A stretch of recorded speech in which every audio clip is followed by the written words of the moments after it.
तो दोस्तों, आज की कहानी का नाम है नया ढाबा। मेरा नाम राखी है। आज मैं आपको अपनी कहानी सुनाने वाली हूँ। मेरे पति राजेश ने अपनी जिंदगी में बहुत मेहनत की। वो ज्यादा पढ़े लिखे नहीं थे, इसीलिए हमेशा से मेहनत और मजदूरी का काम ही उन्हें मिला और घर चलाने के लिए उन्होंने यही किया। हमारे दो बच्चे हैं। बेटा 10 साल का है और मेरी बड़ी बेटी 16 साल की है। अभी तक मेरे पति ने जैसे तैसे अपना घर चलाया। इस उम्र में अभी आज भी हम वही हैं। अगर काम नहीं करेंगे तो खाने को नहीं मिलेगा, घर नहीं चल पाएगा, बेटा और बेटी की पढ़ाई पूरी नहीं हो सकेगी। मेरे पति की अब ऐसी स्थिति नहीं थी कि वो मेहनत और मजदूरी कर सकें। उनसे अब ये काम नहीं हो सकता था। अब हम क्या करेंगे, कैसे अपनी जिंदगी को आगे बढ़ाएंगे, कैसे कमाएं? मुझे और मेरे पति को यही चिंता खाई रहती थी। नौकरी नहीं है तो अब क्या करें फिर? मुझे एक दिन बैठे ये ख्याल आया, क्यों ना हम एक छोटा सा ढाबा खोल लें शहर के बाहर, जहाँ से वाहन और गाड़ियाँ आती जाती है। वहाँ टीन का छोटा सा छपरा बनाकर चाय और खाने का एक छोटा ढाबा खोल सकते हैं। मैंने अपने पति से ये कहा। उन्होंने कहा कि दुकान खोलने के लिए पैसे। मैंने कहा कि टीन का छपरा लगाना है, बस उसके लिए पैसे लेंगे। बाकी सारा खाना बनाने का सामान हम घर से ले जा सकते हैं। थोड़े पैसे मैंने अपने परिचित से मांगे ताकि हम अपना छोटा सा ढाबा शुरू कर सके। उनके मन में अभी भी संकोच था। वो बार बार मना कर रहे थे, लेकिन मैंने कहा हम एक बार कोशिश करते हैं और ज्यादा कुछ नहीं लेंगे। कुछ दिनों तक मनाने के बाद वो मान गए और हमने एक छोटा सा ढाबा शुरू कर दिया। पहले दिन मैं और मेरे पति वहाँ अपने ढाबे पर बैठे थे, लेकिन कुछ खास लोग नहीं आए। ढाबा छोटा और ऊपर से सभी खाने वाले पहले ही अपने ढाबे फिक्स किए होते हैं कि उन्हें कहाँ रुकना और कहाँ खाना है। हमारा पहला दिन निराशा भरा था। कुछ दिन ऐसे ही गए। कोई इक्का दुक्का लोग चाय पीने रुका करते थे, लेकिन इतना नहीं होता था कि हम उसमें अपना घर चला सके। मेरे पति फिर से किसी काम की तलाश में लग गए। उन्हें एक काम मिल गया जहाँ पर पैसे कम थे, लेकिन काम मजदूरी थी। उन्होंने वो कर लिया, लेकिन मैंने ढाबे पर जान नहीं छोड़ा। अब मैं अपने बेटे और बेटी के साथ वहाँ जाने लगी। हमने हिम्मत नहीं हारी और धीरे धीरे कुछ लोग हमारे यहाँ आने, एक महीने में ग्राहक और भी ज्यादा आने लगे। कोशिश करते करते अब हमारे यहाँ रुकने लगे। उन्हें घर जैसा खाना मिल रहा था, इसलिए हमारा छोटा सा ढाबा चल निकला। मेरे पति जितना कमाते उससे ज्यादा अब ढाबे से कमाई होने लगी। देखते ही देखते हमने छोटा सा ढाबा खोला था, उससे हमारी आर्थिक स्थिति में बहुत सुधार हो गया। जो कर्ज लिया था वो भी उतर गया। हमें एक नई उम्मीद मिल गई कि सब कुछ अच्छा चल रहा था। ढाबे को खोले 6 महीने हो गए थे। हमारे चेहरे पर रंगत आ गई थी, लेकिन फिर ऐसा कुछ हुआ कि जिसके बारे में मैंने सोचा भी नहीं था। एक दिन घर से जब हम लोग ढाबे के लिए जा रहे थे, तब मेरे पति कहते हैं, ढाबा आज से बंद, कोई भी अब वहाँ नहीं जाएगा। ये कहते वक्त वो बड़ी ही गुस्से में थे। ऐसा गुस्सा मैंने उनके चेहरे पर आज तक नहीं देखा। मैंने बोला, क्या हुआ, क्या बोल रहे हैं? इतना अच्छा हमारा ढाबा चल रहा है, आपको क्या हो गया आज? वो बोले। मैंने कहा ना, कोई भी अब वहाँ नहीं जाएगा, न तू न तेरी बेटी। मैंने बोला, आप शांत हो जाए, आपकी तबीयत ठीक नहीं है, आप आराम करें, हम लोग इस बारे में बात करते हैं। वो और ज्यादा गुस्से हो गए।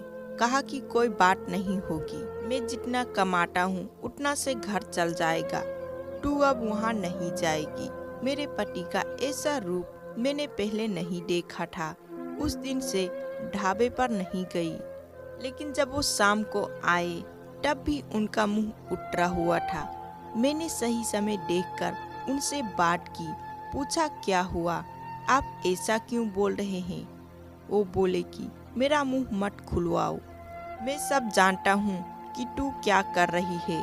मैं तेरे साथ इतने दिनों तक वहाँ रहा, तब वहाँ कोई नहीं आता था और मेरे जाते ही ढाबा चल गया। आखिर ऐसा भी क्या हो गया? मेरे तो होश ही उड़ गए। वो क्या बोलना चाहते थे मैं समझ गई। ऐसी बात, वो भी शादी के इतने दिनों बाद उनके मुंह से सुनकर मुझे यकीन नहीं हो रहा था कि ये मेरे पति हैं। मैं एकदम से खामोश हो गई। रात को मेरे आंसू नहीं रुक रहे थे। मेरे मुंह पर अब ढाबे का नाम भी नहीं आया। इस तरह की बातें सुनने के बाद मेरा अब कुछ करने का मन भी नहीं किया। उस दिन से खामोश हो गई। अब कुछ करने को कहने को बचा भी नहीं था। मैंने सोचा था कि उनको कोई सफाई नहीं दूंगी, वो अपना काम करते रहे, लेकिन उनकी कमाई कम थी, उससे अच्छे से गुजारा नहीं हो पाता था। कुछ ही दिनों में जो पैसे जमा किया था वो खत्म हो गए। करीब 3 महीने बाद ही उनकी तबीयत खराब हो गई और वो बिस्तर पर आ गए। काम नहीं कर पा रहे थे। मैं जैसे तैसे उन्हें संभाल रही थी। घर में जब पैसे खत्म होने लगा तो कर्ज लेने की नौबत फिर से आ गई। मैं चाहती थी कि कहीं किसी के घर जाकर खाना बनाने या बर्तन धोने का काम कर लूं, लेकिन उनकी तबीयत खराब थी और मैं नहीं चाहती थी मेरी किसी भी बात के कारण वो फिर से उसी तरह के बातें करें। एक दिन वो बिस्तर पर थे, मैं उनके लिए खाना बना रही थी। तब उन्होंने मुझे बुलाया, बोला, मैं जानता हूँ उस दिन की बात तुम्हें बहुत परेशान कर रही है, लेकिन और तुम्हें लग भी रहा होगा मैं तुम्हें ये कैसे बोल सकता हूँ, लेकिन वो शब्द और बातें मेरी नहीं थी। मेरी कानों में ऐसी बात आ गई थी, अपनी रिश्तेदारी में ऐसी बात हो रही थी। मैंने अपनी बीवी और बेटी को अकेला वहाँ छोड़ दिया। उन्हें देखकर लोग रुकते हैं जिससे कमाई हो रही है। इस तरह की बातें मैं बर्दाश्त नहीं कर सकता। 2 रोटी कम खा लेंगे, लेकिन ये सब नहीं सुन सकता था। समाज और वहाँ के लोग, खासकर आपके परिचित और रिश्तेदार, आपको आगे बढ़ते देख बहुत कुछ कहने लगते हैं, लेकिन लोग इस हद तक गिर रहे हैं, मुझे इसका पता नहीं था। और मेरे पति भी उनकी बातों में, उस समय में भी होती उनकी जगह तो शायद यही करती, मुझे भी उतना ही बुरा लगता, वही फैसला लेती जो उन्होंने लिया। मैंने उन्हें कहा कि वो शुभ चिंतक जो आपकी मदद करने नहीं आएंगे, जाइए आप उनसे पूछ लीजिए।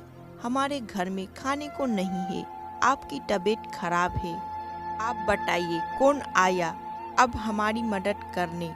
दुनिया किसी को खुश नहीं देख सकती, और अगर कोई मेहनत करके आगे बढ़ता है तो सारे परेशान करके उसे पीछे ढकेलने की कोशिश करते हैं। और आप उनकी बातों में आ गए, वो लोग सफल हो गए। सबको बातें बनाना है। अब अगर हम भूखे से मर जाएंगे तो भी उन्हें बातें मिल जाएगी। लोग कुछ समय तक बोलते हैं, अगर हमें कोई फर्क नहीं पड़ता तो थक कर हार मान लेते हैं और पीछे पीछे ही इस तरह की बकवास कर सकते हैं। सामने आने की तो उनमें हिम्मत भी नहीं है। उस दिन मेरे पति की आंखें खुल गई। उन्होंने कहा कि तुम सच बोल रही हो। मैं पागल ही था। लोगों को सफाई देने और उनके आगे अच्छा बनने में अपना गुनासा कर लिया। जब हम गलत नहीं हैं तो हमें सफाई क्यों देना, क्यों डरना। मुझे माफ कर दो, हमें उन्हें नहीं बदलना। क्या अब हम फिर से कुछ कर सकते हैं? मैंने कहा, कभी भी देर नहीं होती, हम अब भी कर सकते हैं। मेरे पति बोले, मैं भी अब तुम्हारा साथ दूंगा अगर तुम चाहो तो। मैंने हाँ कहा। फिर से एक बार कोशिश की। थोड़ी मुश्किल हुई, लेकिन धीरे धीरे गाड़ी पटरी पर आने लगी।